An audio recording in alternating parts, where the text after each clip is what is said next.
नमस्कार, मैं हूं जल्पा क्षत्रिय और आप देख रहे हो के न्यूज नेशनल। मेरा बजट मेरी सरकार। गुजरात राज्य में आज वित्त मंत्री नितिन पटेल बजट पेश कर रहे हैं। गुजरात सरकार का ये बजट 2021-22 अभी पेश हो रहा है। अब इस बार बजट में क्या कुछ नया है? तो इस बार ये जो बजट है वो डिजिटल बजट है, यानी कि पेपरलेस बजट है। इस बार एप्लीकेशन से इस बजट से संबंधित सारे दस्तावेज बहुत ही अच्छी तरीके से लोगों को मिल चुके हैं। अब बजट की बात के लिए हमारे साथ इस चर्चा में जुड़ गए हैं भाजपा से पलक पावागढ़ी हमारे साथ मौजूद है और आपसे जगदीश पटेल हमारे साथ जुड़ गए हैं। आप दोनों का स्वागत है। अब बजट की शुरुआत तो हुई है सर्वे भवन्तु सुखिनः सर्वे सन्तु निरामया इससे हुई, और सबसे पहले जो नितिन पटेल जी ने बात की कोरोना महामारी में उनकी सरकार ने क्या क्या कार्य किए वो उन्होंने गिनवाया। धन्वंतरी रथ से लोगों को कितना फायदा हुआ वो भी उन्होंने गिनवाया। उसके अलावा भी कोरोना महामारी का जो पूरा काल था वो बहुत ही बखूबी उन्होंने बयान किया और उनकी सरकार ने क्या कार्य किए वो भी बताए। लेकिन सिर्फ एक कमी रह गई कि कहीं ना कहीं धमन वेंटिलेटर का मतलब वो शब्द सुनने को ही नहीं मिला। क्या कहेंगे पलक जी? देखिए जल्पा जी, सबसे पहले तो मैं के न्यूज़ के दर्शकों का धन्यवाद करूंगा कि जैसे पिछले 2 वीक से हमें आशीर्वाद गुजरात की जनता दे रही है, मैं उनका बहुत ही शुक्रगुजार हूं, भारतीय जनता पार्टी की तरफ से, गुजरात राज्य की तरफ से। बजट की बात करें तो बजट में जैसे आपने कहा वैसे ये सबसे पहला पेपरलेस बजट है। गुजरात सरकार ने सेंट्रल गवर्नमेंट से अडॉप्ट किया हुआ ये एक अच्छा प्रयोग है जो बहुत सफल तरीके से गुजरात सरकार हमें दे रही है। ये हमारा जो बजट है वो 2,27,000 करोड़ के आसपास का बजट है, जो शायद पिछले जमाने में 10,000 करोड़ से ज्यादा का नहीं होता था। तो यही बता रहा है कि गुजरात राज्य ने कितनी प्रगति की हुई है। बात करें हेल्थ सेक्टर की, जो नितिन पटेल जी ने जिससे बजट स्टार्ट किया, हमारे ऑनरेबल फाइनेंस मिनिस्टर सर ने, तो हेल्थ सेक्टर में गुजरात ने बहुत ही अच्छा काम किया है। विजय भाई रूपाणी, नितिन भाई पटेल के नेतृत्व में यही गुजरात की सरकार ने हेल्थ क्षेत्र में काफी अच्छा काम किया है। वो धन्वंतरी रथ हो या सिविल हॉस्पिटल में बेड लगाने की बात हो। शायद जल्पा जी आपको याद होगा कि लास्ट ईयर यही टाइम जब कोरोना की शुरुआत हुई थी और हमारे यहाँ सोशल मीडिया पे ऐसी बातें हो रही थी कि चाइना में ये हॉस्पिटल, इतने बेड की हॉस्पिटल चाइना वालों ने 15 दिन में बना दी या 12 दिन में बना दी। तो हमको ये एक स्वप्न लगता था। यही स्वप्न हमारी भाजपा सरकार ने सिविल हॉस्पिटल में 2000 बेड लगा के साकार किया और लोगों को सिविल एसजीवीपी अहमदाबाद की बात करें तो काफी अच्छी सुविधाएं मिली जी। दमन की जहां तक बात है, वहां तक दमन is actually a technical subject for the medical professional कि भाई ये इसमें क्या अच्छा था क्या नहीं था। तो उसमें एज अ लेमैन मैं शायद उस पर कमेंट कम करूंगा जी। तो आपसे जगदीश जी भी हमारे साथ मौजूद है। जगदीश जी, आपको क्या लगता है कि बजट की शुरुआत एक अच्छे मतलब श्लोक से भी की गई, उसके बाद सबसे पहले याद किया गया कोरोना का जो महामारी का काल था वो सबसे पहले याद किया गया?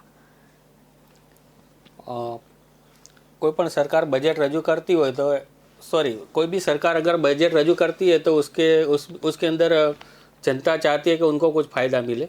तो मैं अभी आशा रख रहा हूँ कि जो नितिन पटेल जी जो बजट रखने जा रहे हैं उसमें जनता के लिए कुछ ना कुछ नया मिलेगा, और अगर नहीं मिलेगा तो हम उसकी रजूआत करेंगे ताकि उनमें चेंज करके वो कुछ कर सके।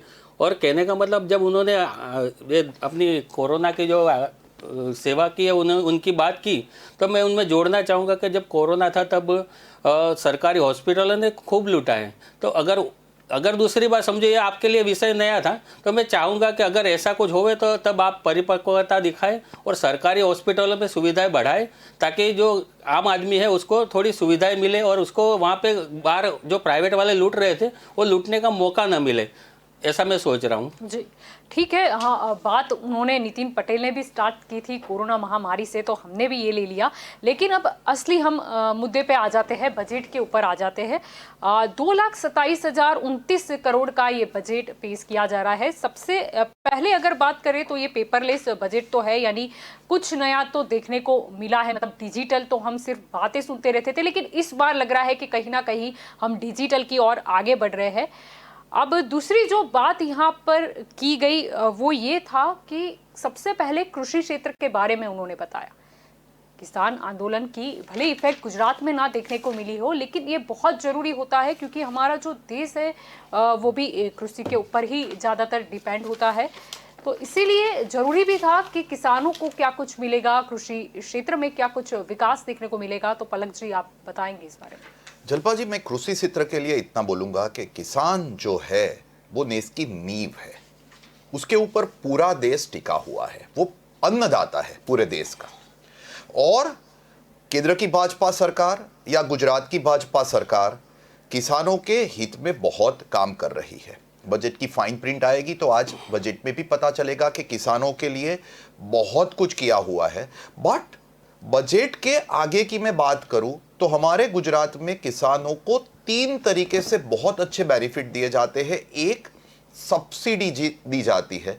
उनको अगर ट्रैक्टर परचेज करना है, उनको अगर कोई कैपिटल एक्सपेंडिचर करना है तो उनको इंटरेस्ट सब्सिडी और लोन सब्सिडी मिल रही है। दूसरा है, किसानों को 6,000 8,000 रुपए की सहाय सरकार कर रही है, जो उनको रिफंड करनी नहीं है। सहाय का मतलब ही ये है कि जो उनके खाते में डायरेक्टली जमा होते हैं, और ये खाते में जमा करवाने के पीछे हमारा मकसद ये है कि बीच में कहीं से भी कोई किसानों के हक के पैसे को ले ना जाए। और तीसरा, किसानों को जो पिछली सरकार जब गुजरात में थी, बहुत पहले थी तो ज्यादा बात करने की जरूरत नहीं है, पर वो जब लोन उनको देते थे तो बहुत ज्यादा इंटरेस्ट रेट से लोन देते थे।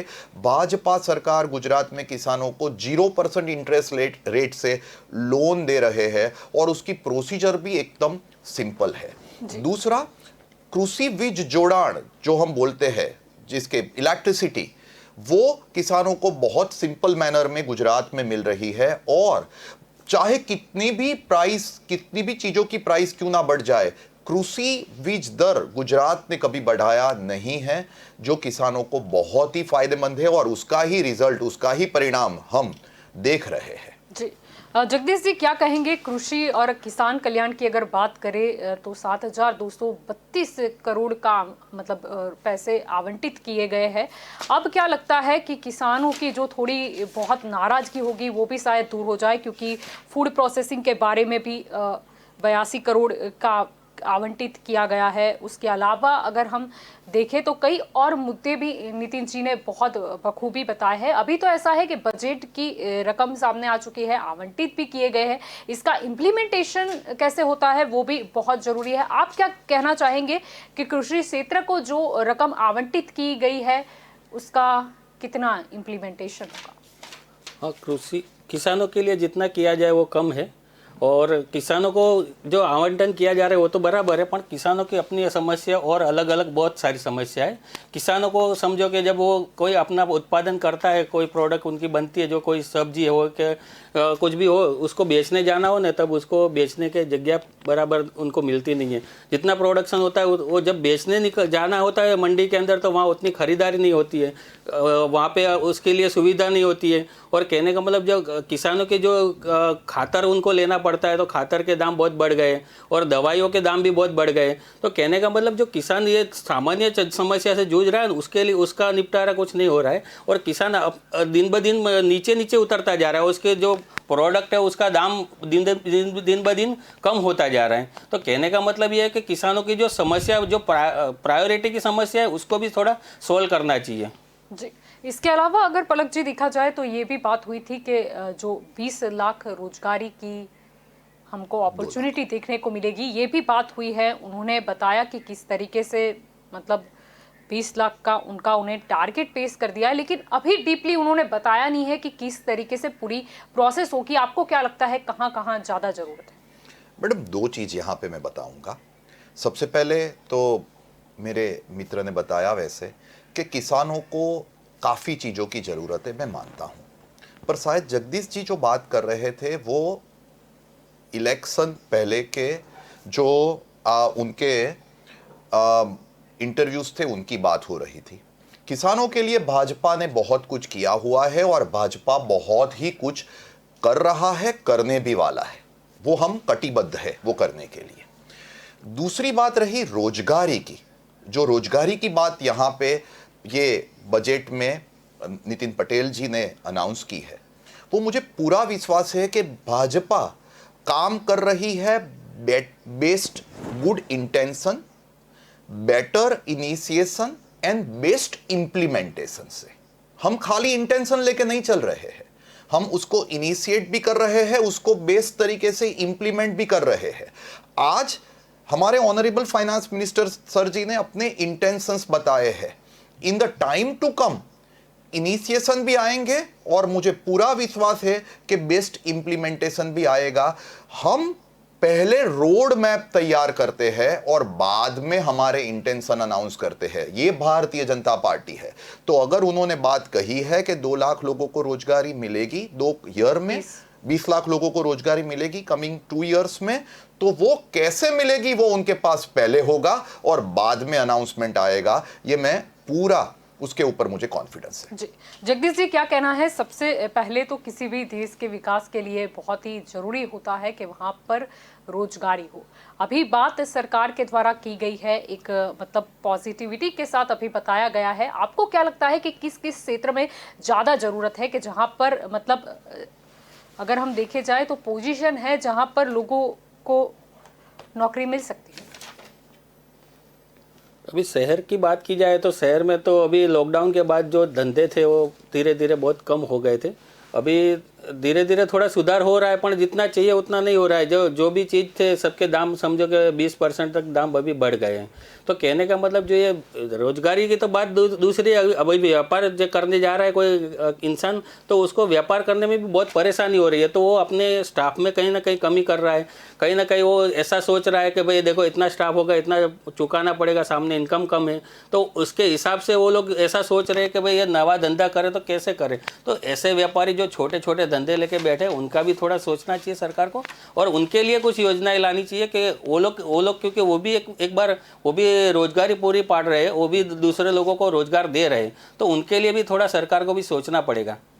जी पलक जी, दूसरी यहाँ पर एक बात की गई कृषि संशोधन के बारे में कहा गया।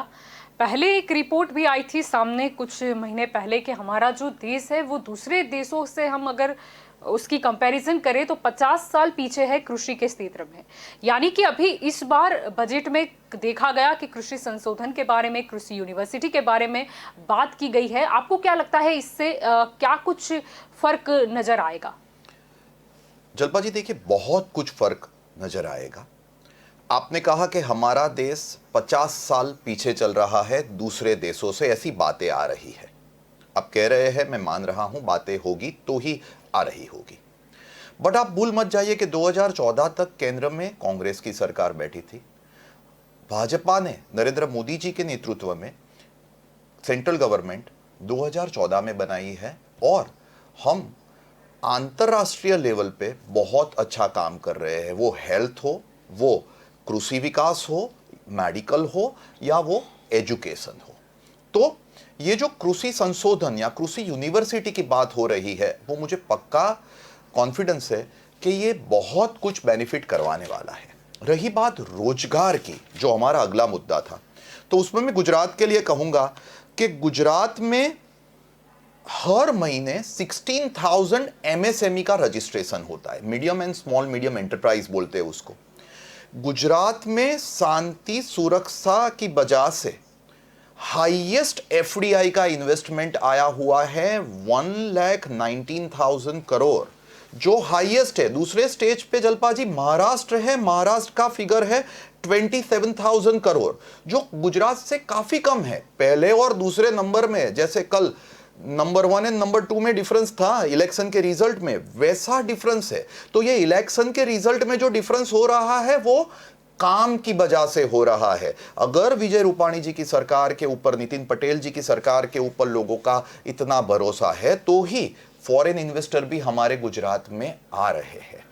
हमारे यहाँ रोजगारी के साथ साथ धंधा व्यवसाय को भी काफी महत्व देके उन लोगों को भी हो सके उतना ईज ऑफ डूइंग बिजनेस केंद्र सरकार भी मदद कर रही है, गुजरात सरकार भी मदद कर रही है, मदद करने के लिए कटिबद्ध है। जी जगदीश जी, यहाँ पर नितिन जी ने एक खास बात कही कि स्टैचू ऑफ यूनिटी को लेकर जब विपक्ष हल्ला मचा रहा था तो उन्होंने ये बताया कि स्टैचू ऑफ यूनिटी को देखने के लिए कितने लोग बाहर से आए, यानी कि पर्यटन विभाग की अगर हम जो बात करते हैं, तो आपको क्या लगता है कि इस तरीके का जो विपक्ष हल्ला मचा रहा था, अगर हम देखने चाहें तो सरदार वल्लभ भाई पटेल का सम्मान हुआ, विश्व की बड़ी प्रतिमा यहाँ पर बनी, वो गुजरात के लिए गर्व की बात है, लेकिन साथ में ही जो टूरिज्म जो अगर हम बात करें उस क्षेत्र की, तो उसमें भी कहीं ना कहीं मतलब फायदा पहुंचा है।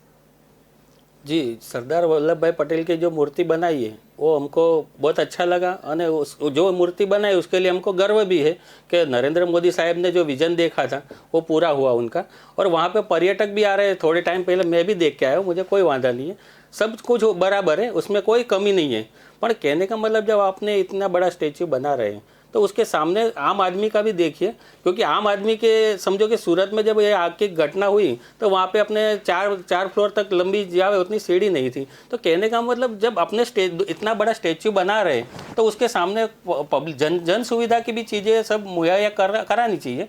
कहने का मतलब है कि जब अपने सूरत में आग लगी तो 4 फ्लोर पर पहुंच सके उतनी बड़ी सीढ़ी नहीं थी, उसके कारण इतने सारे बच्चे मर गए, कोई ऊपर से कूद के मर गए, कोई अंदर घुट के मर गया। तो कहने का मतलब सरकार को ये भी ध्यान देना पड़ेगा और फायर सेफ्टी के साधनों को अभी बढ़ावा देके उनमें भी थोड़ा प्रोत्साहन देना चाहिए और उनमें भी बढ़ावा करना चाहिए। जी पलक जी क्या कहेंगे यहाँ पर? ये तो बहुत ही सूरत का जो इन्होंने मुद्दा छेड़ा है काफ़ी सेंसिटिव है, और ये बात भी है कि सरकार मतलब बजट पेश करती है, आवंटित भी करती है, लेकिन फिर उसका उतना यूज़ कहाँ पे होता है, इम्प्लीमेंटेशन अगर हम इसको बोले तो वो भी बहुत ज़रूरी है, और ये भी है कि कहाँ कमी रह गई उसको देखो और सुधार करो, वो तो कहा ही जाता है। क्या कहेंगे आप? सबसे पहले तो जो सूरत की घटना हुई थी, मैं उसके लिए अपना आज भी शोक प्रदर्शित करता हूं और मुझे सहानुभूति है। मैं खुद जलपा जी एक टीचिंग प्रोफेशन में हूं, तो मुझे पता है कि बच्चों की सेफ्टी, बच्चों की सुरक्षा कितनी बड़ी चीज है। जहां तक बात है सुधार की, तो वो घटना के बाद भारतीय जनता पार्टी ने एक एक बिल्डिंग में फायर सेफ्टी के बगैर अगर आप कोई भी एक्टिविटी कर रहे होगे तो वो करने नहीं देंगे, उसका स्ट्रिक्टली अमल करवाया हुआ है। जी, मुझे पता है, अभी भी कई ऐसे ट्यूशन है क्लासेस से पलक जी, क्योंकि मैं ऐसा नहीं कह रही हूँ कि कुछ काम ही नहीं हुआ, लेकिन जिस गति में होना चाहिए वो नहीं नजर आया। क्योंकि अगर आज की भी बात करो और मैं अहमदाबाद को भी ले लूँ, अहमदाबाद को, तो यहाँ पर ऐसे कई सारे ट्यूशन क्लासेस है कि जहाँ पर अभी भी फायर सेफ्टी उपलब्ध नहीं है। चलो अभी हम ट्यूशन की बात भी रहने दें क्योंकि कोरोना महामारी की वजह से बंद था। अगर हम अस्पताल की बात करें तो कितने ही जगह पे कितने ही पेशेंट जो कोरोना के थे वो कोरोना में नहीं मतलब उनका देहांत हुआ और इस तरीके से हो गया।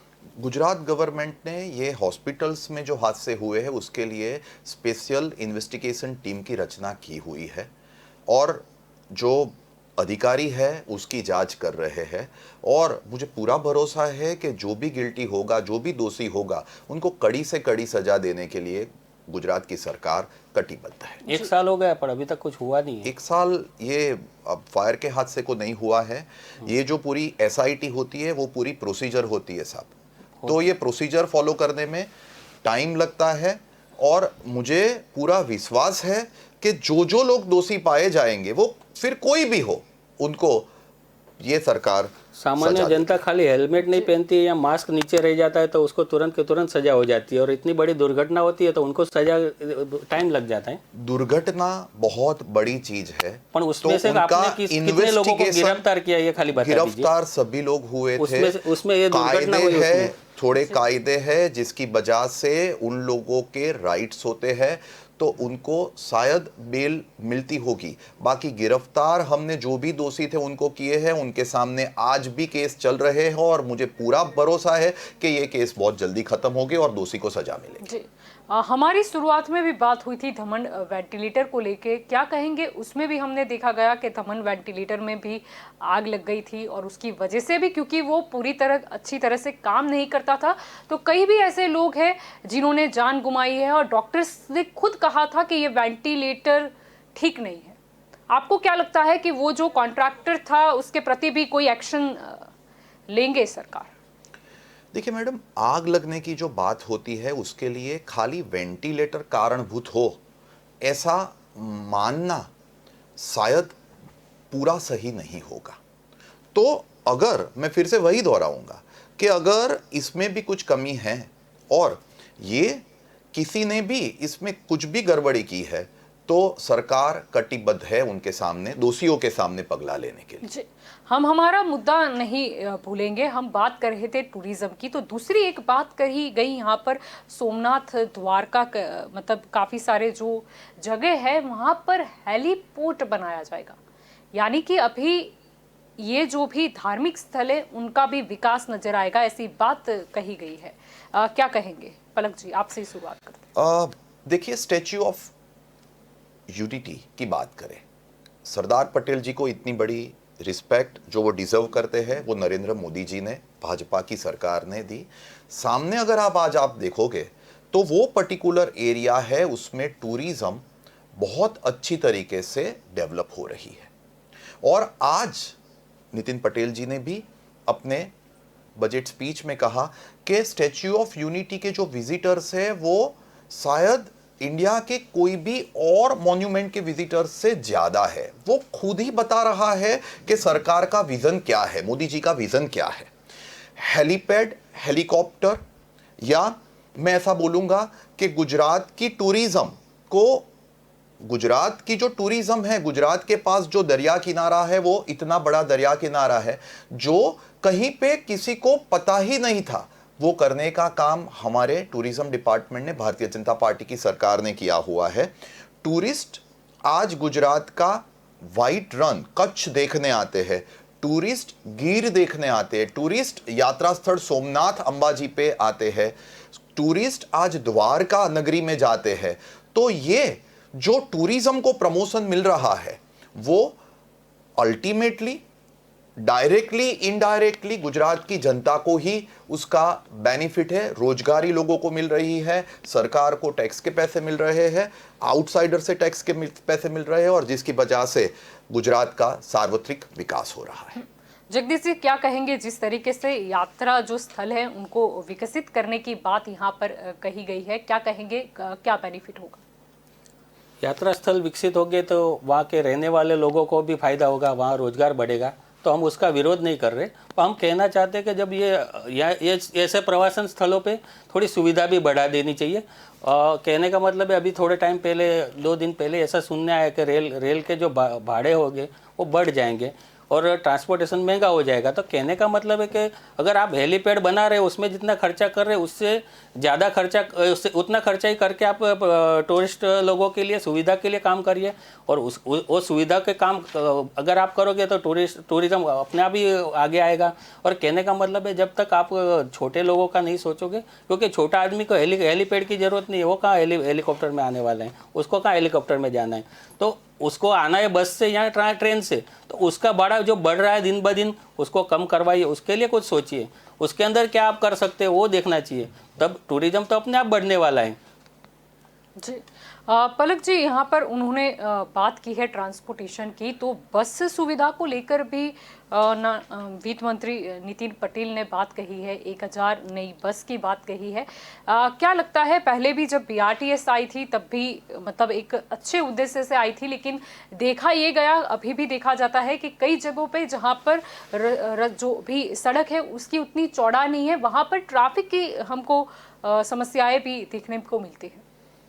देखिए, जो रोड्स की व्यवस्था है, हमारे अहमदाबाद की बात करें तो उसमें जहाँ कहीं भी टेक्निकल टीम को लगा कि भाई बीआरटीएस जा सकती है तो जनता की सुविधा के लिए बीआरटीएस बनाई है। बीआरटीएस जब आई तब भी बीआरटीएस का बहुत ही विरोध हुआ था, पर आज के दिन भी आप देखिए, कोरोना काल की मैं बात नहीं कर रहा हूं, वो एक अलग टाइम था, पर आज भी आप देखिए बीआरटीएस, एक एक बीआरटीएस फुल जा रही है और जनता उसका बहुत अच्छी तरीके से लाभ ले रही है।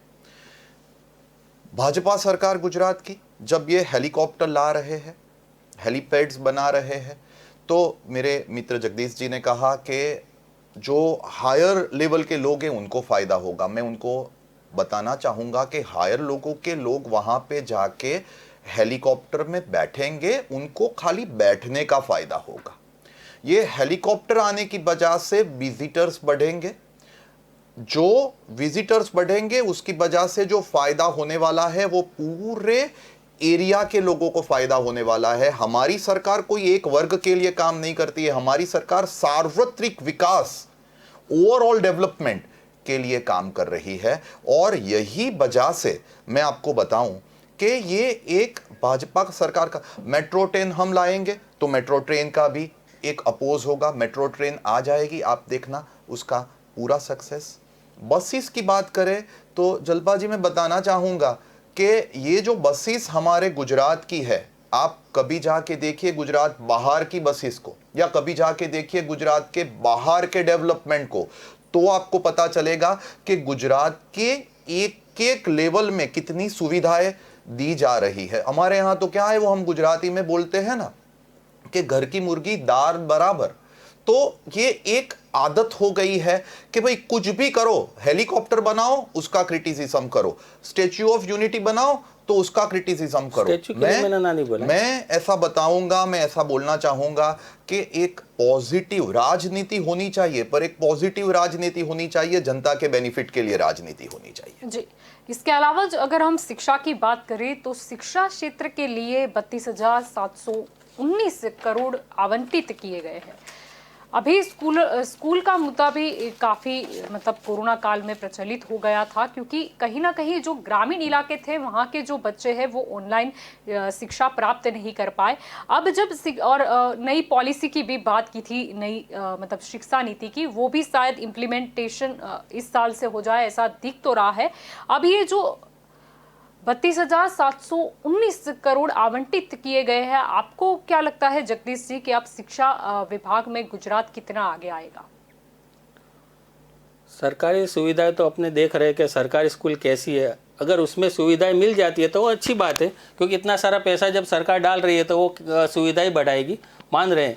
तो हम चाहते हैं कि उसमें क्या क्या सुविधा बढ़ानी चाहिए। तो मैं सरकार को थोड़ी सलाह देना चाहूँगा कि वहाँ पे जहाँ अपना सरकारी स्कूल बना हो उसका आप देख लीजिए कि उसके वहाँ पे कोई भी सुविधा नहीं है, जैसे कि पीने का पानी की बराबर व्यवस्था नहीं है, तो वहाँ पीने का पानी की व्यवस्था करनी चाहिए।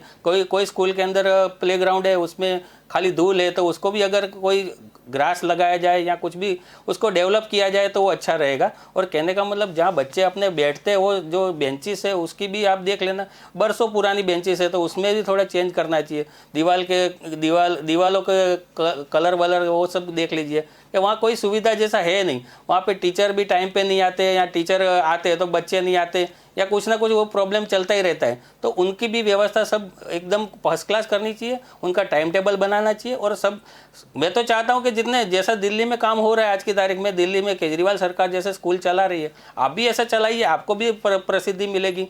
अरे दिल्ली में जैसे स्कूल चल सकती है तो यहाँ भी चल सकती है, तो आप उसमें भी ध्यान दीजिए, तो हमारा देश का ही भला हो रहा है अल्टीमेटली तो देश का ही भला होगा ना इससे। पलक जी क्या कहेंगे, शिक्षा विभाग को जो आवंटित की गई है रकम, उसमें ये भी उल्लेख किया गया कि 2000 जितनी जो प्राथमिक शालाएं हैं उनमें पीने के पानी के लिए 72 करोड़ रुपए आवंटित किए गए हैं।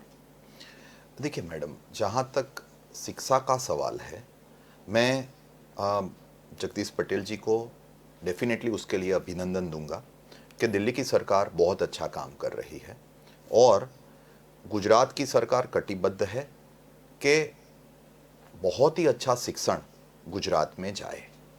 बट उसके साथ साथ मैं ये भी कहना चाहूँगा कि गुजरात में गांव-गांव में ज्ञान कुंज प्रोजेक्ट से सरकारी शालाओं में, सरकारी स्कूल्स में ऑनलाइन शिक्षण ये कोरोना काल में दिया हुआ है। गुजरात की बात करें तो विद्यार्थी को टैबलेट दिया गया है। गुजरात की बात करें तो पहले के ज़माने में गुजरात में 7 यूनिवर्सिटी थी, आज गुजरात में 78 यूनिवर्सिटीज़ है। पहले गुजरात में मेडिकल करना हो गुजरात के बच्चे को तो गुजरात से बाहर जाना पड़ता था। आज मेडिकल में एडमिशन लेने के लिए गुजरात के बाहर से बच्चे गुजरात में आ रहे हैं। इतनी अच्छी यूनिवर्सिटीज़, कॉलेजेस गुजरात में एस्टैब्लिश हो रही है। गुजरात में भारतीय जनता पार्टी ने जब शासन लिया तब 24,000 रूम्स कम थे, वो भारतीय जनता पार्टी ने पूरे किए हुए हैं। 4,000 से ज्यादा टीचर्स नहीं थे जो भारतीय जनता पार्टी ने यहां पे एम्प्लॉय किए हैं, डिप्यूट किए हुए हैं। गुजरात में जो लोग शिक्षण छोड़ देते थे उसका दर भी काफी ज्यादा था, वो आज बहुत ही कम हो गया है। और मैं बताना चाहूंगा कि for this education Gujarat is on as of today also 4th position for education index, जो गुणवत्ता इंडेक्स बोलते हैं, जो एजुकेशन का लेवल होता है उसका इंडेक्स बोलते हैं, उसमें गुजरात 4th स्टेज पे है। And we are committed to make it better and better. जी, आपको क्या लगता है, अभी तो आवंटित की गई है रकम, लेकिन कोरोना काल में ये देखा गया कि ग्रामीण इलाकों के जो बच्चे हैं वो कहीं ना कहीं पढ़ नहीं पाए, इसीलिए ऐसा लगता है कि स्कूल छोड़ने का रेशियो शायद इस बार नजर आएगा स्कूल खुलने के बाद।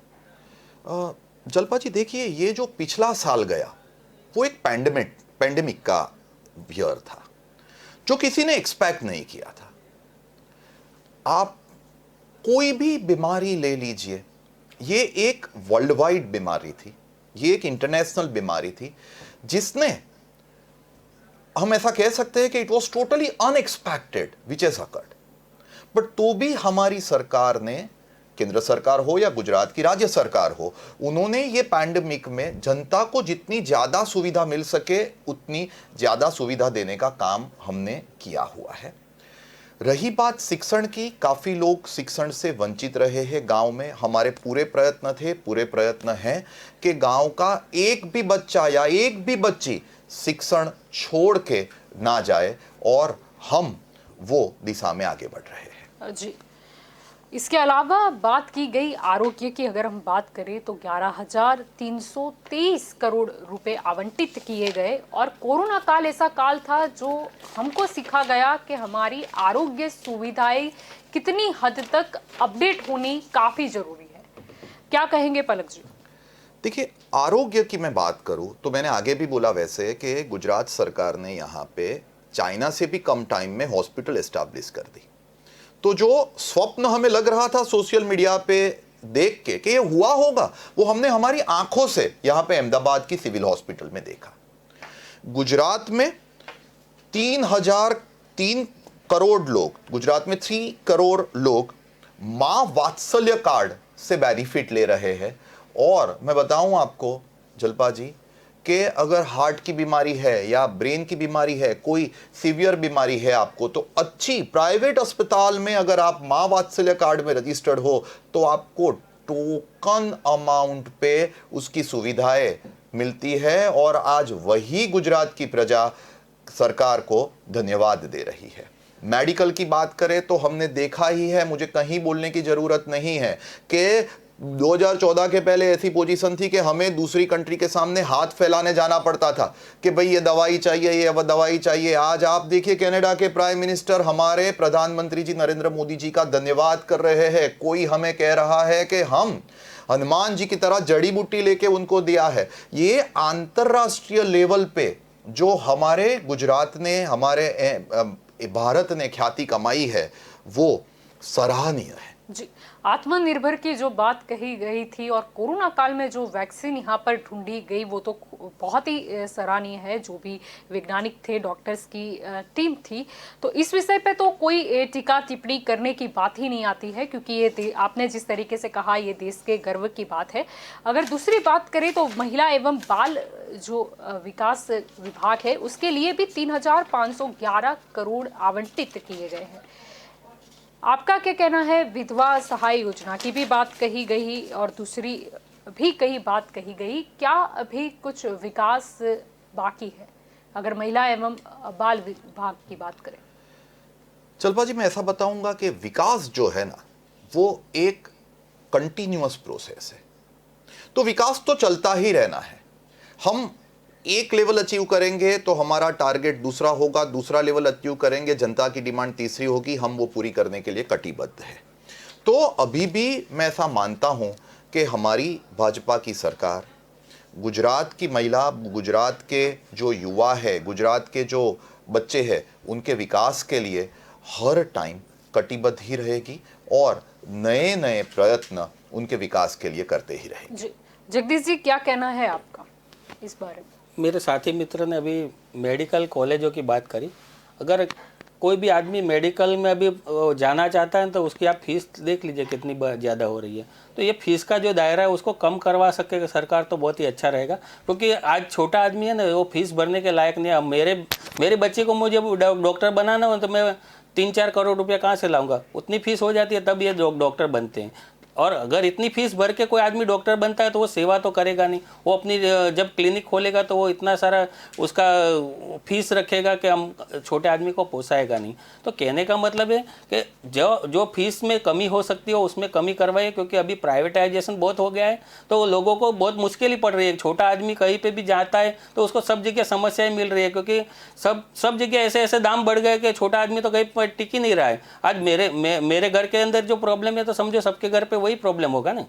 कहने का मतलब है जब सुविधा दे रहे हो तो सबको मिलनी चाहिए, खाली ये कॉलेज दे देने से नहीं हो जाएगा, उसकी फीस भी कम करवानी चाहिए। जी, मैं यहाँ पे बताना चाहूँगा जगदीश जी को कि मेडिकल कॉलेज की जो फ़ी होती है वो 2 टाइप की फ़ी होती है, एक मैनेजमेंट कोटा एंड एक जनरल कोटा। अब जनरल कोटा की फ़ी आप देखेंगे गुजरात की मेडिकल कॉलेजेस की, और आप ये फीस को कंपेयर करेंगे गुजरात की बाहर की मेडिकल कॉलेजेस के साथ, तो आपको पता चलेगा कि गुजरात की जो फीस है वो अदर स्टेट्स के कंपैरिजन में काफ़ी रीजनेबल है। और वही कारण है कि आज गुजरात का बच्चा नहीं, बाहर के स्टेट के बच्चे भी गुजरात में ये मेडिकल पढ़ने के लिए आ रहे हैं। पर सर हमारे पास 4-5 करोड़ रुपया हमारे पास कहाँ से आएगा? 4-5 करोड़ रुपए जनरल कोटा में फीस ही नहीं है साहब। 4-5 करोड़ रुपए सर, मैं ये मंच से नहीं बोल सकता हूं, पर मैं इतना कॉन्फिडेंटली बोल रहा हूं तो कुछ होगा। हमारी मेडिकल की फी रेगुलेटरी कमेटी है, वो फी रेगुलेटरी कमेटी का जो मेडिकल की फी रेगुलेटरी कमेटी गुजरात का काम है वो शायद सेंट्रल गवर्नमेंट भी उनको सराह रहे हैं। फी रेगुलेटरी कमेटी की बात करी ना तो मुझे एक याद आ गया कि जो यहाँ पे स्कूल की फीस थी ना, उनका आपने एक FRC बनाया कि भाई ये 18,000 से ऊपर फीस नहीं होनी चाहिए। तो एक टाइम ऐसा है कि जिसकी फीस 12, 13, 14 थी तो वो सब 18 तक पहुँच गए। तो उसमें तो नुकसान तो पब्लिक का ही हुआ ना।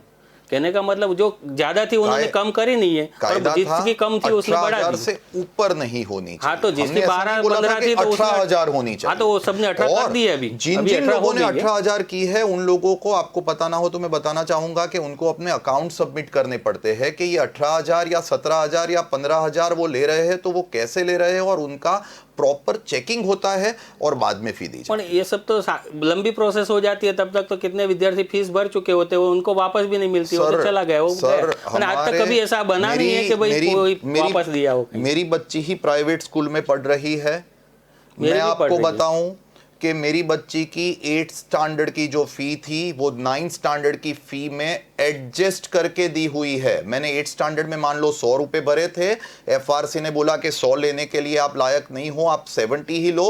तो 9th स्टैंडर्ड की जो मेरी फी थी उसमें मुझे 30 रुपए का एडजस्टमेंट प्राइवेट बहुत ही अच्छी अहमदाबाद की स्कूल ने FRC के ऑर्डर पे दिया हुआ है। पर मेरा बच्चा भी पढ़ रहा है तो उसकी फीस कम थी तो उसने वो स्कूल ने सीधा बढ़ा ही दिया। ईच स्कूल का अलग अलग ऑर्डर आता है। FRC क्यों बनाई? ये सब नियंत्रण करने के लिए तो बनाई है, तो फिर वो लोग क्यों नहीं अपना काम निभा रहे? हर एक स्कूल में अलग अलग अकाउंट्स होते हैं, उनके अलग अलग खर्चे होते हैं, उसके बेस पे ये डिसीजन लिया जाता है। आपकी बच्ची को बेनिफिट नहीं मिला, मेरी बच्ची को बेनिफिट मिला, ये एक इलस्ट्रेटिव बात है। मेरा कहने का मुद्दा ये है कि आप जो बोल रहे हो कि एक बार फी दी वो वापस नहीं मिलती है, वो मैं उनको काउंटर कर रहा हूं कि एक बार फी दी उसको वापस एडजस्टमेंट जरूर मिल रहा है। आप तो जाके फिर चेक जो करना। जो मेरे बच्चे की जो ज्यादा फीस गई है उसका क्या होगा, कैसे होगा वो? मैं वही आपको समझाने की ट्राई कर रहा हूं कि ये मंच पे हम आपके बच्चे की ज्यादा गई, मेरी बच्ची की कम गई, वो डिस्कस करने नहीं बैठे। मैं समझा रहा हूं कि जिन जिन लोगों की एलिजिबल थी कम, और अदर जो स्कूल्स एलिजिबल नहीं थी ज्यादा फी लेने के लिए, उन लोगों के लिए ऑर्डर ऐसा हुआ ही है कि वो कम फी ले, या दूसरे ईयर में आगे जो ज्यादा फी ली हुई है उसका एडजस्टमेंट दे। और जो 25% कम करने की बात थी, ये कोरोना के हिसाब से 25% माइनस करने की बात थी, तो उसमें तो खाली वो स्कूल फीस में माइनस कर रहे, बाकी सब खर्चे तो वही के वही गिना रहे हैं। तो 25% कहाँ से माइनस हुआ? वो तो समझो कि 10-15% तक पहुंच जाएगा। सर मैं आपको बताऊं, मेरा एक बहुत अच्छा और मित्र, सॉरी एक मिनट रुकूंगा कि मेरी बच्ची 11वीं में पढ़ रही है, तो वो स्कूल वाले ऐसा बोल रहे हैं कि 11वीं 12वीं में 25% कम करने की बात नहीं हुई है, तो क्या ये बात सही है? नहीं देखिए, ये जो शिक्षण विभाग ने सर्कुलर दिया है 25% का, वो पर्टिकुलर 25% की फीस जो कम करने की बात हुई है, वो मैं मानता हूँ ट्यूशन फी कम करने की बात हुई है। बट जहाँ दूसरी फी की बात करें, आप ट्रांसपोर्टेशन की बात करो, ट्रांसपोर्टेशन हुआ ही नहीं है, कोई स्कूल ने ट्रांसपोर्टेशन की फी ही नहीं। वो ले रहे थे, वो लोग तो उसमें सब गिन ही रहे। तो आपको वो पर्टिकुलर स्कूल की मैटर है। हम सरकार ने ये ट्रांसपोर्टेशन फी लेने का किसी स्कूल को बोला नहीं है। रादर आई वुड से कि सरकार ने कहा है कि ट्यूशन फीस ही आप ले पाओ, बाकी जो सारे खर्चे वो वही गिना रहे, ऊपर से उसमें बढ़ा के गिना रहे, तो और ये स्कूल फीस में कम बता रहे थे ताकि उनको माइनस कम करना पड़े। तो ये भी सरकार का विषय है, उनको भी ध्यान देना चाहिए। सरकार का भी विषय है, एफआरसी का भी विषय है, और उसकी पूरी जांच हो ही रही है, पूरी कमेटी वर्क कर रही है, अलग अलग लेवल पे अलग अलग प्रोफेशनल्स उसके लिए काम कर रहे हैं, और मुझे पूरा विश्वास है कि उसका बहुत ही अच्छा रिजल्ट जनता के फेवर में आएगा। हम भी चाहते हैं कि जनता के फेवर में ये जो अगर आप बता रहे हो, अगर नियम के खिलाफ अगर कोई स्कूल इस तरीके से फीस ले रही है तो उसके ऊपर कोई ना कोई एक्शन तो लेना ही चाहिए। अब हम अगर बजट की बात करें तो सोलर ऊर्जा की भी बात कही गई, आप क्या कहेंगे पलक जी इस बारे में? देखिए, सोलर ऊर्जा जो है एक नेचुरल स्रोत है। जैसे इलेक्ट्रिसिटी जनरेशन में काफ़ी कुछ आई वुड से के खर्चे आ रहे हैं, परेशानी आ रही है, उसका एक विकल्प वो है सोलर ऊर्जा। आपने देखा होगा कि गुजरात के काफ़ी सारे शहरों में सोलर ऊर्जा से ही सार्वजनिक स्थल पे भी ऊर्जा उत्पन्न करके वहाँ पे बिजली दी जाती है। At the same time industrial as well as residential solar ऊर्जा के लिए भी गुजरात गवर्नमेंट काफ़ी सारी सब्सिडी दे रही है, और ये बजट में भी उसका प्रावधान किया हुआ है। आप अगर मुझे पूछोगे तो मैं यही बताऊंगा कि ये सोलर ऊर्जा जो एक नेचुरल स्रोत है, उसकी वजह से काफ़ी लोगों ने इसका बेनिफिट भी लिया हुआ है, सोलर पैनल लगवा के या ग्रीन इलेक्ट्रिसिटी जनरेशन से। एंड आने वाले समय में भी काफ़ी लोग इसका फ़ायदा सरकार की अच्छी नीतियों की वजह से ले पाएंगे। जी, लेकिन बात तो धोलेरा में भी हुई थी। अगर सोलर ऊर्जा की बात करें तो वहाँ पे भी बहुत अच्छा प्लान दिखाया गया था, लेकिन अभी तक तो कुछ उसके ऊपर वर्किंग हो रहा हो ऐसा दिखाई तो नहीं देता धोलेरा में। देखिए जलपा जी, जहाँ तक धोलेरा की बात है, वहाँ पे सरकार के काफ़ी बड़े प्रोजेक्शंस हैं, और आपको जैसे पता ही है कि बड़े प्रोजेक्शंस को कंप्लीट करने में टाइम भी ज़्यादा लगता है, और आने वाला वक्त ही बताएगा कि धोलेरा का जो डेवलपमेंट होगा वो शायद मैं ऐसा बताऊंगा कि बहुत अच्छा डेवलपमेंट हमारी राज्य सरकार कर पाएगी। जी, आपका क्या कहना है जगदीश जी कि अभी अगर हम बात करें तो सोलर ऊर्जा की बात हुई, इलेक्ट्रिक बस की भी बात की गई है, आपको क्या लगता है कि क्या कुछ देखने को मिलेगा आने वाला समय? सोलर ऊर्जा का ये बात तो मैं मानता हूँ, क्योंकि जो खाड़ी के देश है वो लोग की पेट्रोल पे बहुत वो दादागिरी चल रही है, तो सरकार जो कर रही है उसकी हम समर्थन कर रहे हैं कि भाई अच्छी चीज़ कर रहे हैं। और सौर ऊर्जा ऐसी चीज़ है कि जिसमें अपने को खर्चा नहीं है, वो सौर ऊर्जा अपने को डायरेक्ट सूर्य है उससे अपने को मिल रहा है, तो वो उस चीज़ को तो बढ़ावा देना ही चाहिए। और सरकार जो काम कर रही है वो अच्छा ही कर रही है, हम उसमें कोई अपना ऑब्जेक्शन नहीं करना चाहते, क्योंकि जो काम अच्छा होगा तो उसको तो हम सराहेंगे ही। ऐसा नहीं कि हर चीज़ में हम विरोध करने ही बैठ जाएंगे। सौर ऊर्जा के लिए जो काम सरकार कर रही है वो सही कर रही है। तो हम देख रहे हैं कि मेरी बजट मेरी सरकार, उसमें काफ़ी सारे मुद्दे के बारे में हमने चर्चा भी की है, लेकिन वक्त हो चला है एक विराम का। विराम के बाद हम आगे भी देखेंगे कि बजट में इस बार किस क्षेत्र को कितनी रकम आवंटित की गई है।